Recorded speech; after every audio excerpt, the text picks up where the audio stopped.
Hi, my name's Kathryn Stoner. I'm the Mosbacher Director of the Center on Democracy, Development, and the Rule of Law at the Freeman Spogli Institute at Stanford University, and I'm also a professor of political science at Stanford. And I've been asked to talk to you today about Russia's invasion of Ukraine, and I'm hopefully going to tell you in about 20 to 30 minutes what everyone should know and why we should still care about the ongoing war in Ukraine. So the agenda today is to first give you some background to remind you about Russia and Ukraine and the sort of history of Russia's concern in Ukraine. Try to dispel a few myths about Ukraine and its relationship with Russia. Identify what Putin might really want and what the real motivation of this invasion that started in February of 2022 is, what Russians think, and then also finally, fifth, why you should still care about this conflict, even as other global conflicts, including in the Middle East, begin to take over the headlines. So this is just a quick map in the slides to show you what Russia is, and a reminder that Russia is actually, territorially speaking, the biggest country on the planet. It spans 11 time zones, and it is the largest of the successor states of the Soviet Union. There were 15, of course, republics of the Soviet Union. Ukraine was one. Russia was also one. And the others are, of course, in the Baltics, Belarus, Moldova, the Caucasus, and then the 5 in Central Asia. But there's just a quick map of Russia itself. Here's some facts about Ukraine.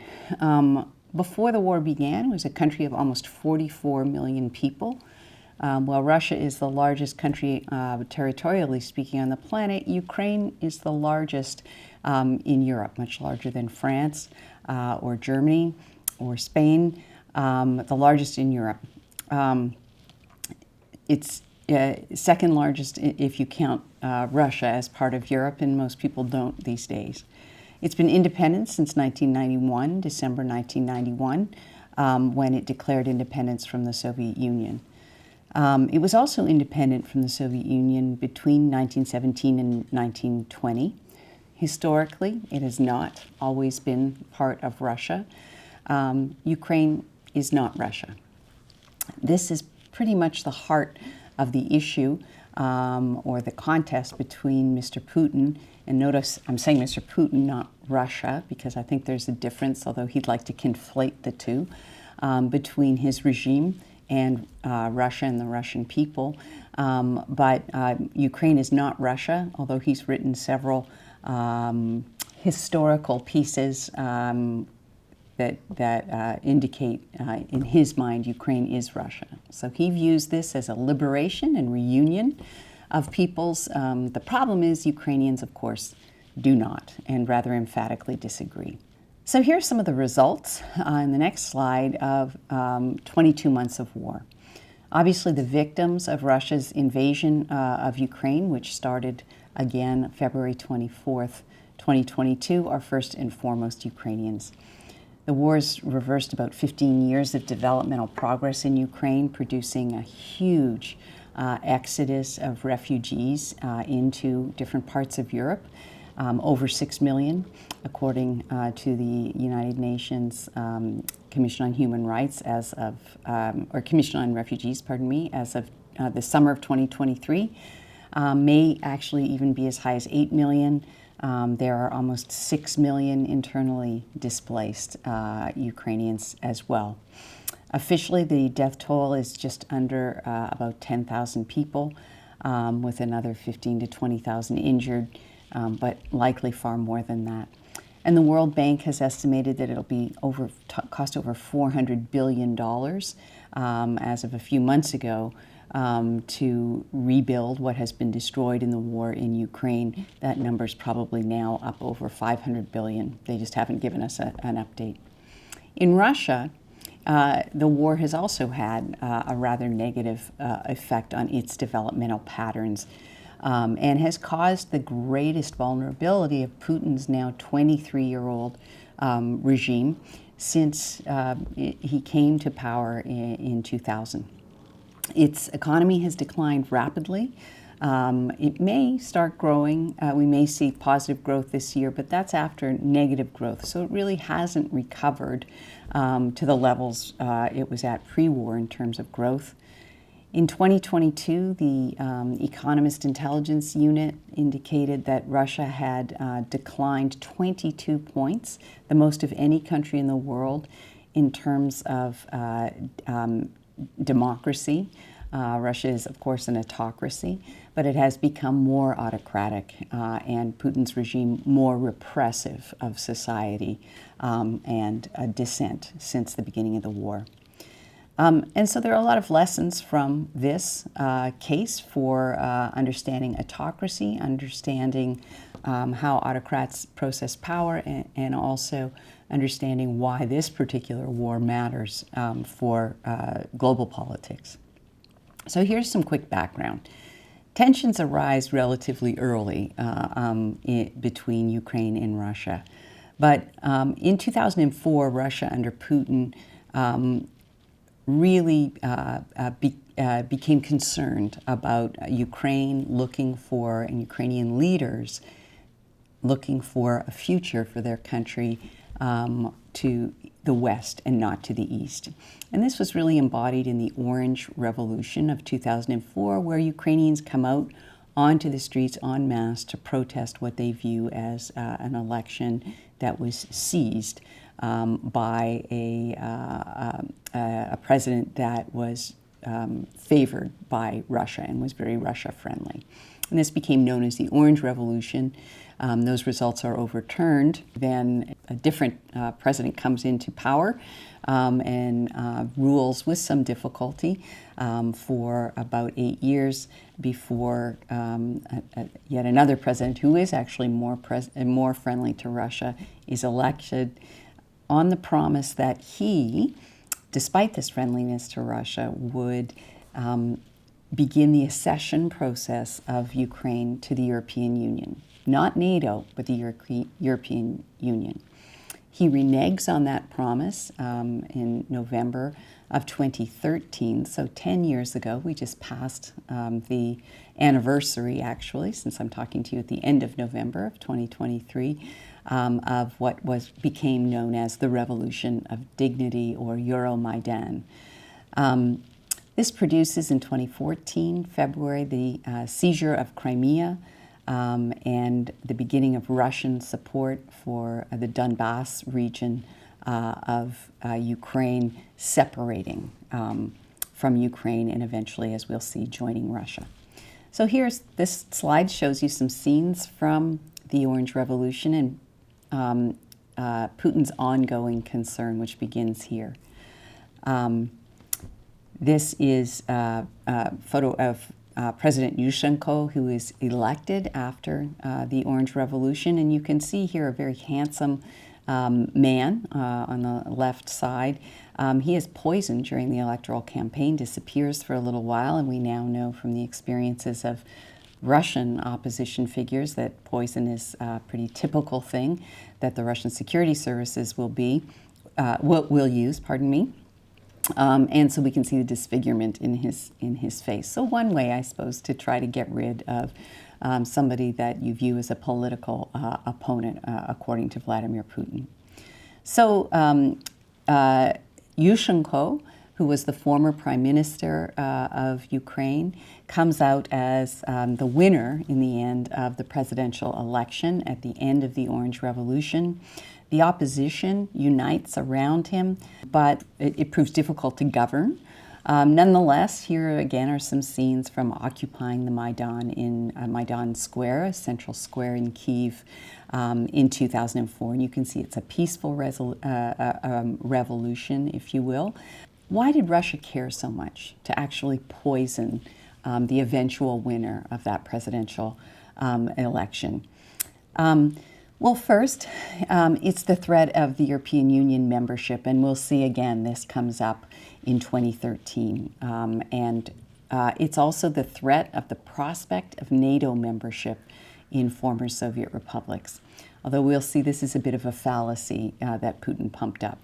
Now, however, it looks like Ukraine will join NATO, but because of his re-invasion of Ukraine.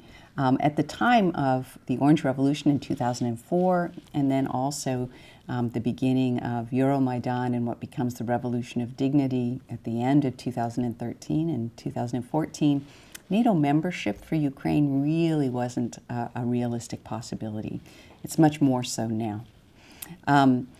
So the other thing was the loss really of a traditional and historical sphere of influence for Russia. And that's really what seems to have motivated President Putin. There's also the demonstration effect of things like the Orange Revolution and Euromaidan. And that is a demonstration effect of citizens coming out onto streets and public squares and protesting against a fake electoral result and an autocratic government. And that is exactly what Vladimir Putin does not want to happen in Russia. So it's an example for Russians that Putin does not want Ukrainians to represent. And this is clearly a threat to the stability and survival of Putin's regime.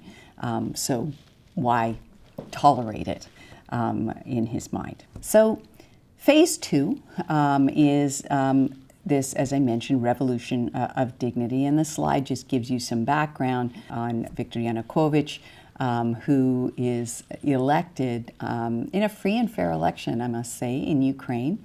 6 years of governance after the Orange Revolution. He's elected in February 2010. He does tend to be more Russia-friendly, but he promises when he's elected that he will pursue, as I mentioned earlier, an accession agreement with the European Union. In November 2013, however, under Russian pressure, Yanukovych rejects the EU's association agreement in favor of Russian loans and closer trade ties. And this leads to the Euromaidan protests in November 2013. By February of 2014, there are deaths and injuries and frequent clashes between the crowd that continues to occupy the central square, Maidan Square in Kyiv in Ukraine. 100 are killed by Ukrainian security forces, known now as the Heavenly 100. On February 21st, 2014, there is a deal reached with the opposition and Viktor Yanukovych, the then president, but he disappears and resurfaces in southern Russia, claiming that his life was being threatened. He's removed from power by the Ukrainian parliament shortly thereafter and sentenced to 13 years in jail for high treason, but he lives in Russia and he continues to live in Russia. In March 2014, a few days later, suddenly we see polite little green men pop up in Crimea, and they're known as little green men because they have no military insignia on their jackets. But they speak Russian, so there's very little doubt who they are. And what has happened is they've come off the military naval bases in Sevastopol and just quietly set themselves up on street corners around the Crimean Peninsula, which is part of Ukraine at the time, and take over Crimea. And this is an annexation, effectively, of the entire Crimean Peninsula from Ukraine. Why does Putin's regime in Russia care so much and actually annex part of Ukraine and then begin to support a low-boil civil war and sometimes a very hot civil war in the east of Ukraine in the Donbass region? Well, again, concern about contagion, that such an uprising against him could happen just as it happened to Yanukovych, and he could be ousted. If it can happen in Ukraine, then Russians might think, why not us? Yanukovych's regime looked a lot like Putin's in 2014. It was corrupt. He was stealing from the state. There was economic mismanagement as a result, and some de-democratization under Yanukovych. So his regime, again, looked a lot like Putin's regime in Russia. Russia also alleged a security concern regarding its access to Crimea and the Black Sea Fleet, which is based still in Crimea, in Sevastopol. The base is leased from Ukraine, and at the time Ukraine needed the money from the leasing to balance its budget, or attempt to. So this was a pretty unrealistic concern because Ukraine really couldn't afford to not have the revenue from leasing the base. Russia was in Ukraine, therefore, between 2014 and the events I just described to you, the seizure and annexation of the Crimean Peninsula, which you can see here in the slide in sort of a gold color, right through February 23rd, 2022. That is the day before the re-invasion. So you'll sometimes hear it called the re-invasion of Ukraine, which was February 24th, 2022. But this slide also shows you the red area here on the map where Russia was active in those 8 years. That is March 2014 until February 2022. They backed separatists, the Russian government backed separatists occupying parts of the Luhansk and Donetsk provinces of Ukraine. That's the area known as the Donbass region. And we know about 14,000 Ukrainians died during that 8 years of conflict.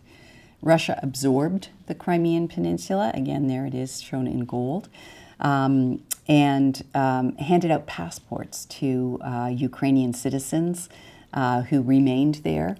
And I know from personal experience from Crimean Tatar friends of mine who lived on the Crimean Peninsula, their property was simply confiscated, just taken by Russians. And so many of them actually fled to Kyiv.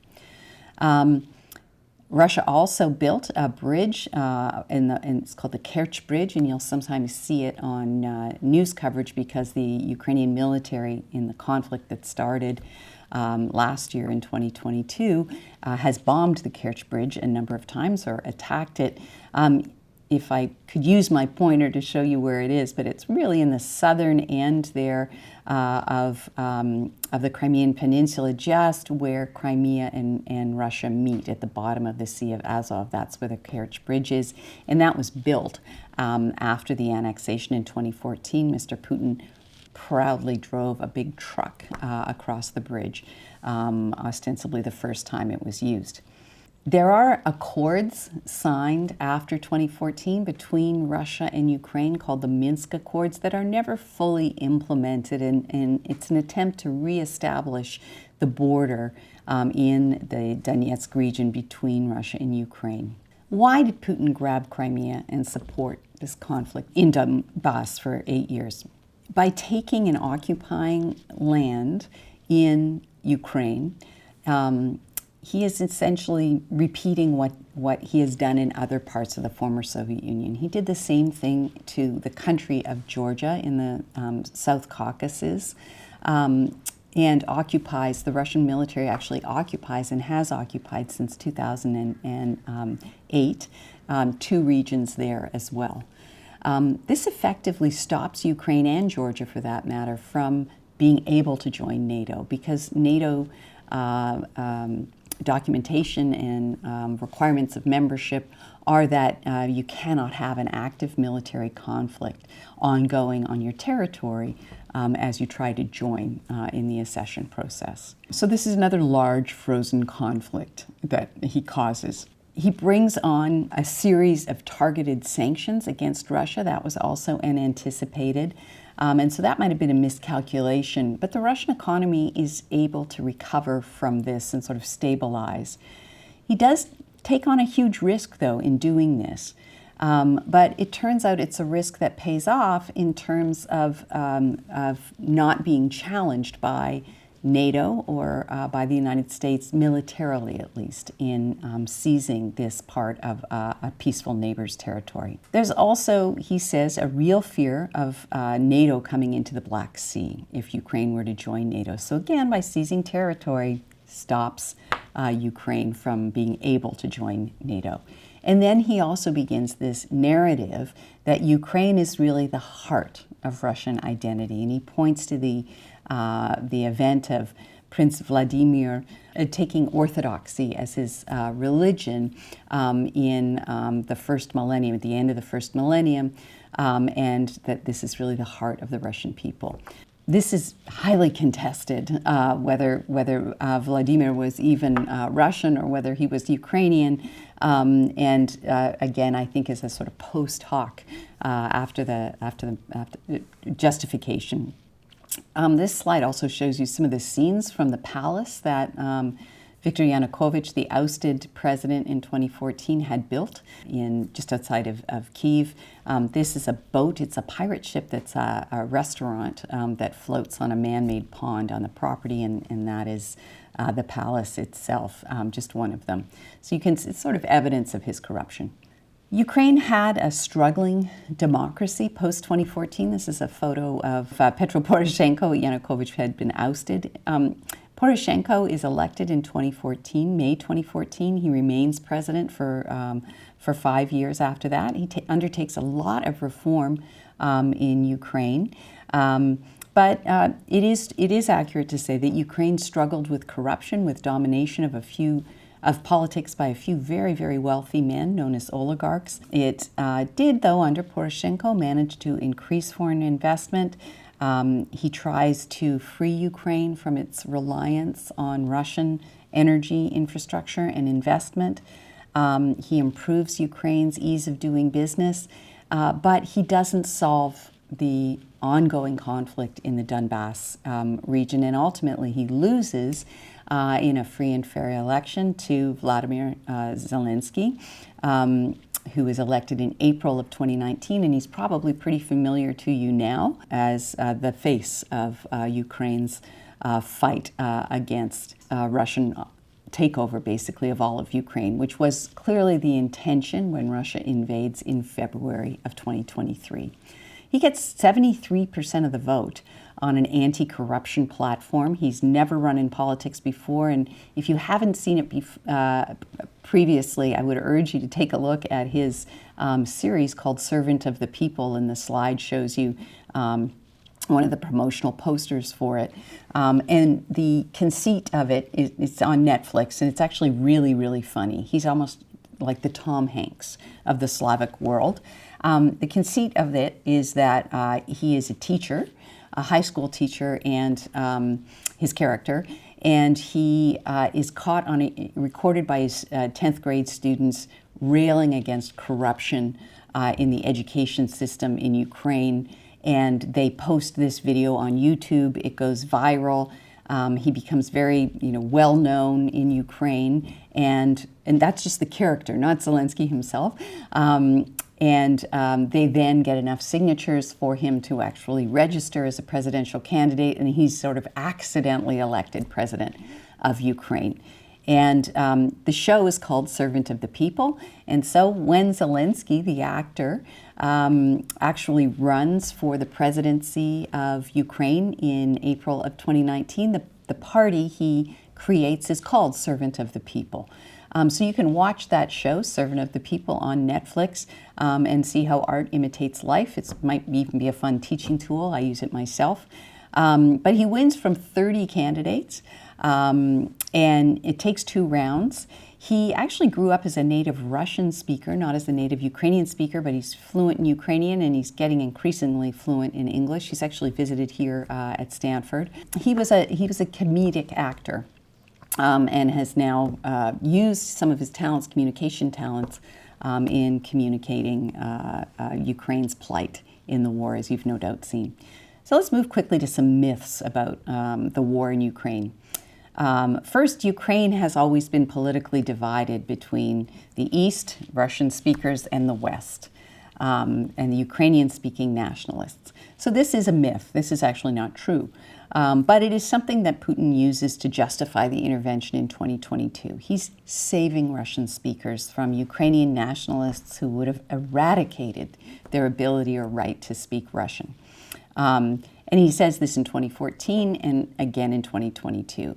To the extent this was true in 2004, it was really not true by the time Zelensky is elected in 2019. And this shows you sort of the electoral differences between 2004 and 2019. And you can see that Zelensky actually gets a lot of the vote in those yellow regions on the, I guess it would be on the right-hand side of the screen, 73%.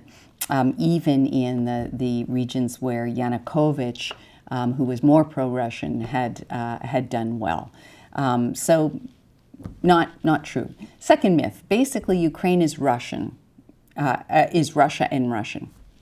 So this just shows you a language map quickly. And you can see the blue areas are where there is a lot of Russian spoken, but the rest of the country is predominantly where Ukrainian is the main language. A way to think about this is this kind of justification that Putin has used to take over all of Ukraine, which was clearly his initial intention in the invasion and attacking Kyiv. Americans, you speak English. Does that mean that you want England to come and liberate you? Do you want to rejoin England? I'm guessing the answer would be no, right? We fought a revolution over that here in the United States. And that's the way Ukrainians feel. They've been an independent country since 1991. They've had an independent history from Russia, and at different points have been able to sort of assert their identity as very, very independent and different from Russian. I speak Russian, by the way. I don't speak Ukrainian. I can get a sense of the conversation that when I hear it in Ukrainian, but I really, I can't understand it. So it is a distinct language. As I said, here are the facts. Ukraine's an independent country, has been since 1991.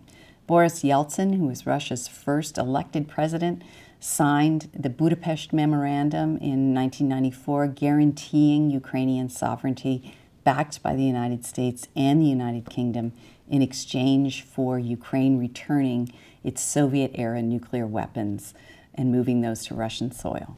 Myth number 3, NATO expansion since 1991 provoked Russia. Any Russian president would have behaved this way. Gorbachev was promised in 1989, this is another myth, that NATO would not expand 1 inch beyond a united Germany's borders.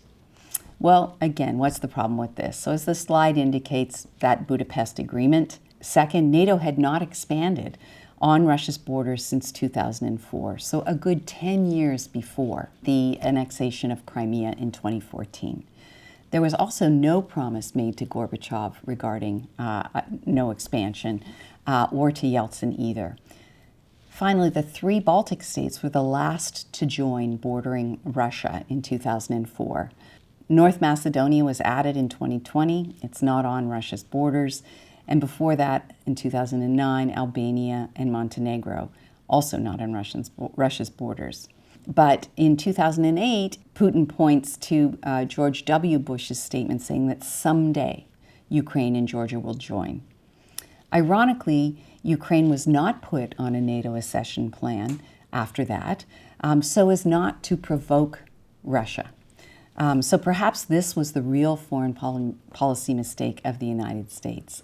The ambiguity and not actually being clear and saying Ukraine is not going to join NATO, or otherwise bringing Ukraine in then, and perhaps all of this could have been prevented. Putin has also, in this invasion, ironically caused the expansion of NATO, not just because Ukraine has recently begun the accession process, not just to the European Union, but to NATO as well, since the start of the war, but Finland, who had since the inception of NATO after World War II, has just joined NATO this spring of 2023, and Sweden has also signed an accession protocol for membership and is waiting for final approval. Here's some facts on NATO. Ukraine is not a member of NATO. It's not right now, although it aspires to be a member of NATO for obvious reasons. And its membership was not in the planning stage in 2014 or in 2022 when Russia invaded. There are no NATO or U.S. missiles in Ukraine. There are only 2 anti-ballistic missiles systems in Poland and Romania, both NATO members since 1997. They are defensive in capability, and they are aimed at Iran, not Russia. These are facts that Russia well knows. NATO's open door policy has been in place since its founding in 1949. Ukraine is a sovereign, and it was a peaceful nation when it was attacked initially in 2014 and again in 2022. Ukraine offered to maintain its neutrality before Russia attacked again in February of 2022. It did so in December of 2021.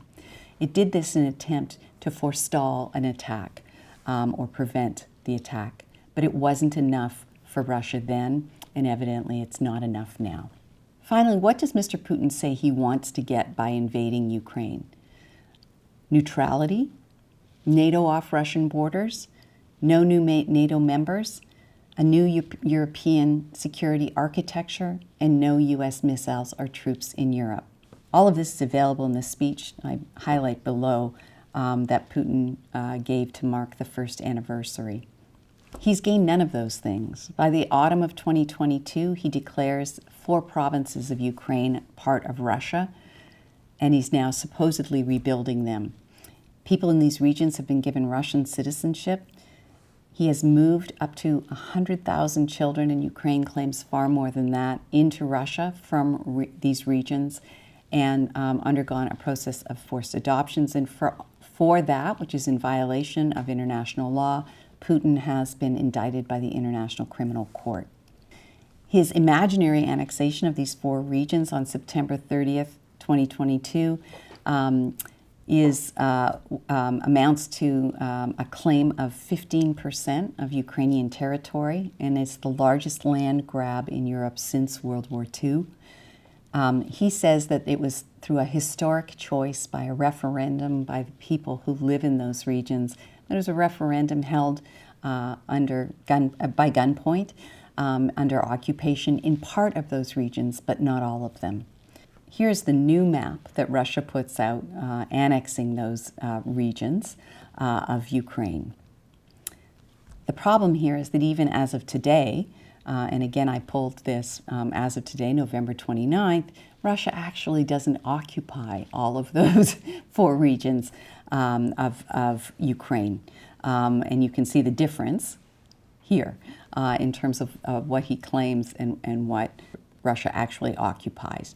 This is essentially where the war has been in the last 6 to 8 months. Ukraine making incremental gains in particular in the southeast of Ukraine, but recently it was called by General Zaluzhny, who is the head of Ukrainian military forces, in an article in The Economist magazine, more or less a stalemate.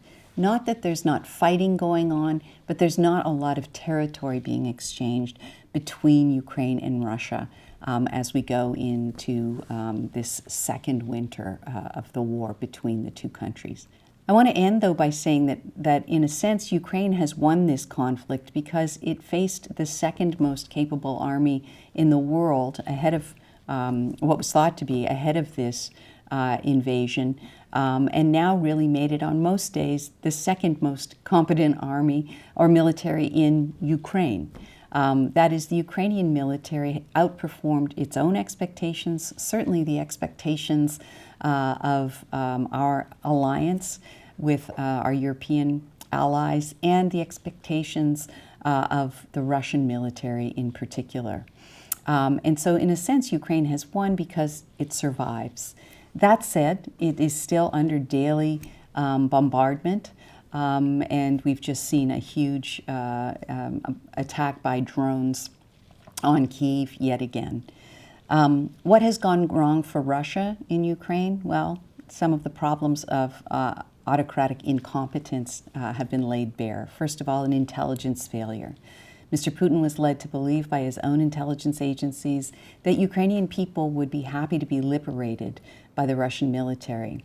that the Ukrainian military would lay down its arms when asked by the Russian military, and that President Zelensky, a political neophyte in Putin's view, would rapidly flee Ukraine, and that he could easily establish a puppet government instead in Kyiv. All of that turns out to have been wrong. This is a problem of autocratic governance, and Putin has been in power, and his regime has become ever more oppressive, particularly since the beginning of this war in 2022, of trying to present evidence to an autocrat that confounds or contradicts a preconceived notion of how things are. And so no one likes to bring the autocrat bad news, and therefore they didn't. The Ukrainians have shown themselves to be very committed to fighting back and are now closer to joining NATO than they were when this conflict began. The Western alliance has held, built on the strongest sanctions regime that we have ever seen on an economy this size, Russia's, and continues to supply Ukraine. The danger, of course, is that that supply will end. And so U.S. policy really has to change to perhaps support Ukrainian efforts to begin really building up its own defense industry, what we've called a porcupine strategy, so that Ukraine is no longer reliant on who the particular U.S. administration is at any one time, or the whims of Congress in terms of funding its own purchase of weapons built abroad by the U.S. or from Europe, but that it actually can produce its own weaponry to defend itself effectively from Russia. Russia has lost some of the prime intellectual power that it has had, specifically in the tech industry, since the beginning of the war, with about 1 million Russians voting with their feet and leaving their country. Putin has had to use information control and repression, fear, to keep his own population from actively opposing the war in Ukraine. So this is where we are, almost 2 years after the war. Whether or not we will see any kind of huge change in the year to come in terms of a peace settlement as we approach an election in Russia for president, which I'm going to go out on a limb and say Mr. Putin's probably going to win because there is no real opposition. Most have been jailed, poisoned, or have been forced to leave the country. The real issue is the presidential election in the United States, and whether this conflict can be settled before that, or whether this conflict will become a political football in our own politics. One thing's clear, though, our own security and the security of Europe is bound up in the outcome of this conflict, because Putin, if he is not stopped in Ukraine, will clearly go on to be disruptive and aggressive in other parts of Europe, which he views as part of Russia's historical sphere of influence. That includes Moldova, parts of Poland, Belarus, and beyond. And so this is the real danger, and why we still have to care about the conflict that is ongoing between Ukraine and Russia. Thanks for your attention.